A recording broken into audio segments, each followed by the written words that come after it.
মৰমৰ ছাত্ৰ ছাত্ৰীসকল যে এই যিটো অনুষ্ঠান বক্তৃতা অনুষ্ঠান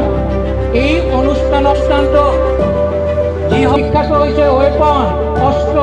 গতিকে এই অস্ত্ৰ আমাক লাগিব আৰু এই অস্ত্ৰ যদি থাকে আমি যদি সমাজখনক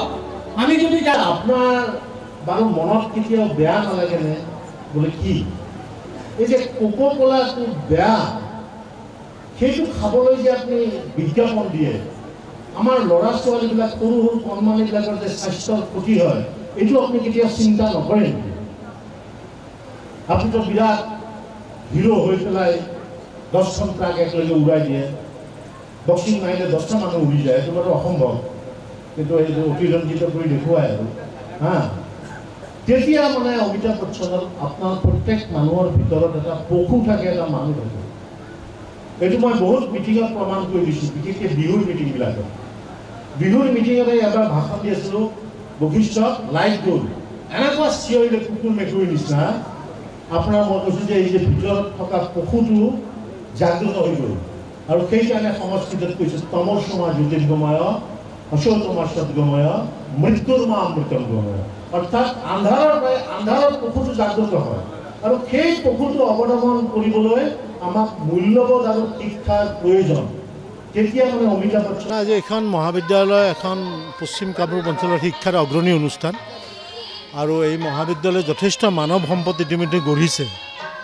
আৰু এই মহাবিদ্যালয় গঢ়াৰ ক্ষেত্ৰত বিনয় চন্দ্ৰ বৰ্মন ডাঙৰীয়াৰ এক বিশেষ অৰিহণা আছে আৰু তেওঁৰ স্মৃতিতে আজি এই 60 সংখ্যক প্ৰতিষ্ঠা দিৱস উপলক্ষে এটা বক্তৃতা অনুষ্ঠানৰ আয়োজন কৰিছে মানে মূল্যবোধৰ অৱক্ষয় আৰু শিক্ষাৰ মানে ইয়াত ভূমিকা গতিকে সাম্প্ৰতিক সময়ত আমি যাতে এখন মূল্যবোধ সম্পন্ন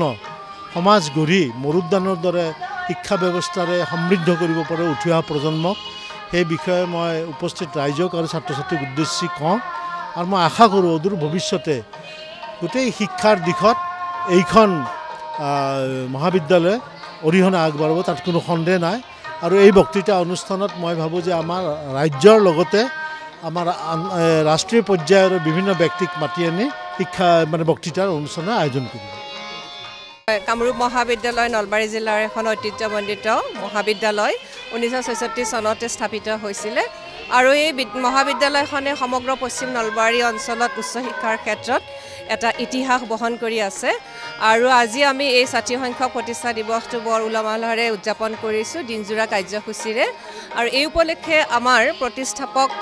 অধ্যক্ষ আৰু পৰৱৰ্তী সময়ত মানে পূৰ্ণ পৰ্যায়ৰ অধ্যক্ষ প্ৰয়াত বিনয় চন্দ্ৰ বৰ্মন দেৱৰ সোঁৱৰণত এটি বক্তৃতা অনুষ্ঠানৰ আয়োজন কৰিছিলোঁ আৰু তালৈ আমি আমন্ত্ৰণ জনাইছিলোঁ অসমৰ বিশিষ্ট চিন্তাবিদ বুদ্ধিজীৱী স্তম্ভ লেখক অসম শিশু সাহিত্য ন্যাসৰ সচিব শ্ৰীযুত হৃষিকেশ গোস্বামী ডাঙৰীয়া সাম্প্ৰতিক সময়ত আমি দেখা পাওঁ যে সামাজিক মূল্যবোধৰ মানে দ্ৰুত অৱক্ষয় হৈছে এই অৱক্ষয়ত শিক্ষাৰ ভূমিকা কি আৰু আমাৰ সকলোৰে ভূমিকা আৰু দায়িত্ব কি এই বিষয়ৰ ওপৰত এটি বক্তৃতা অনুষ্ঠান তেখেতে প্ৰদান কৰে আৰু এই বক্তৃতাটোৰ দ্বাৰা সকলো শ্ৰেণীৰ ব্যক্তি আজি যথেষ্ট উপকৃত হৈছে আৰু সকলো শ্ৰেণীৰ ৰাইজৰ চামতা অঞ্চলৰ স্থানীয় ৰাইজৰ ছাত্ৰ ছাত্ৰী প্ৰাক্তন ছাত্ৰ ছাত্ৰী অভিভাৱক শিক্ষক শিক্ষয়িত্ৰী কৰ্মচাৰী সকলোৰ পৰা আমি মানে অভূতপূৰ্ব সঁহাৰি আৰু সহযোগিতা লাভ কৰিছোঁ আৰু এই চেগতে আপোনালোককো আমাৰ ফালৰ পৰা বহুত ধন্যবাদ আৰু কৃতজ্ঞতা জ্ঞাপন কৰিছোঁ